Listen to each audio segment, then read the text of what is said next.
Hello guys, study with Abhijeet में आपका स्वागत है। आज हम बात करने वाले हैं सब्सटेंस अब्यूज़ के बारे में। ये चाइल्डहुड का बहुत इंपॉर्टेंट टॉपिक है जो एग्जामिनेशन में मैक्सिमम टाइम पूछा गया है।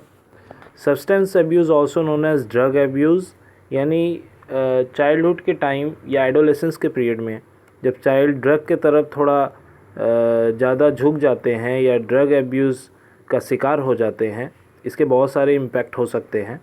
यहाँ पर मैंने इसका डेफिनेशन लिखा है, is the use of a drug in amount और by method which are harmful to the individual और अदर्स। यानी ड्रग का इस्तेमाल इसमें करना ही सब्सटेंस अब्यूज़ कहलाता है। Drug abuse is equal to substance abuse. तो इसमें कुछ ड्रग्स के बारे में भी मैंने बताया एज़ फॉर एग्ज़ाम्पल। और ड्रग अब्यूज़ और सब्सटेंस अब्यूज़ एक ही माना जाता है। ये इलीगल भी हो सकता है, इलीगल नहीं भी हो सकता है, लेकिन इसका बैड इम्पैक्ट ही चाइल्ड पर पड़ता है। चलिए इसके कुछ कॉजेज़ देख लेते हैं। हैविंग पेरेंट हु स्मोक, अपने घर में पेरेंट को स्मोक करता देखकर भी चाइल्ड सब्सटेंस अब्यूज़ के तरफ खुद को ले जाने में मतलब वो ये सब देखकर सीखता है, और जो उसके पेरेंट करते हैं वो देखकर वो गलत आदत भी सीख लेता है। तो कहीं ना कहीं सब्सटेंस अब्यूज़ का एक कॉज ये भी हो सकता है। पी प्रेशर तो है ही, आसपास में उसके फ्रेंड सर्कल में कुछ लोग अगर सिगरेट या कोई ड्रग्स ले रहे हैं तो उसका भी इम्पैक्ट उस पर पड़ता है। पुअर स्कूल परफॉर्मेंस, उसका इम्पैक्ट पड़ता है। तो पुअर स्कूल परफॉर्मेंस में तो आएगा ही। प्रॉब्लम सॉल्विंग एबिलिटी पुअर हो जाती है। सिगरेट का अवेलेबिलिटी भी हमारे कंट्री में बहुत आसानी से मिल जाता है, जिसकी वजह से सब्सटेंस अब्यूज़ ज़्यादातर देखने को मिलता है। कहीं ना कहीं सेल्फ मेडिकेशन में प्रॉब्लम आती है। इमोशनल स्ट्रगल ज़्यादा होता है तो आदमी ड्रग्स की तरफ झुक जाता है। कुछ लोग फ़न में ही ऐसा काम कर देते हैं, बाद में उन्हें बहुत पछतावा होता है। मेंटल हेल्थ इश्यूज़ के वजह से भी ऐसे प्रॉब्लम हो सकते हैं। बात कर लेते हैं साइन ऑफ सब्सटेंस अब्यूज़ की। तो ये कुछ फिज़िकल साइन हैं कि जो भी ड्रग्स ले रहा है या सब्सटेंस अब्यूज़ का शिकार है तो उसमें क्या क्या साइन देखने को मिलेंगे। तो वो inability to sleep, awake at unusual time, laziness रहता है। कहीं ना कहीं उसमें ईटिंग हैबिट और रूटीन वर्क उसका बिगड़ जाता है।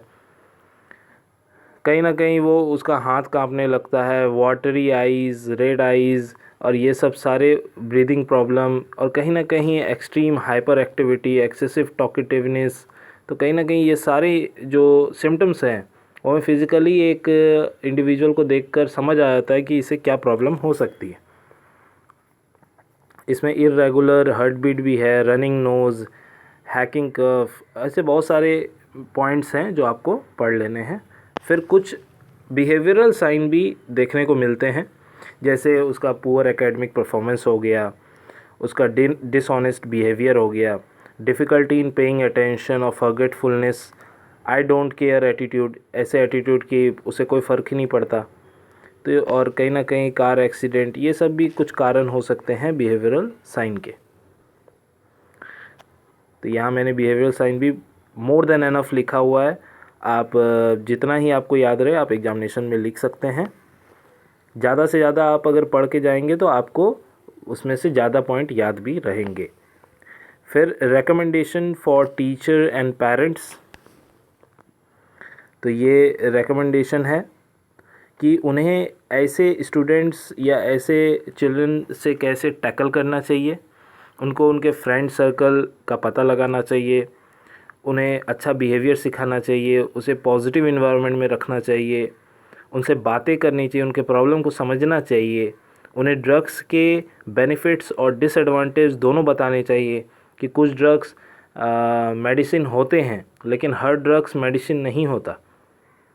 उसी तरह ड्रग्स यूज़ के क्या क्या इम्पैक्ट पड़ सकते हैं उन पर, और कहीं ना कहीं उन्हें ये ओपन माइंडेड बनाने से वो अपने सारे बातें पेरेंट या टीचर या किसी से भी शेयर कर पाते हैं, जिससे उन्हें सब्सटेंस अब्यूज़ होने से बचाया जा सकता है। तो आज के वीडियो में इतना ही था। Hope you like my video. Thank you for watching. मिलते हैं अगले वीडियो में।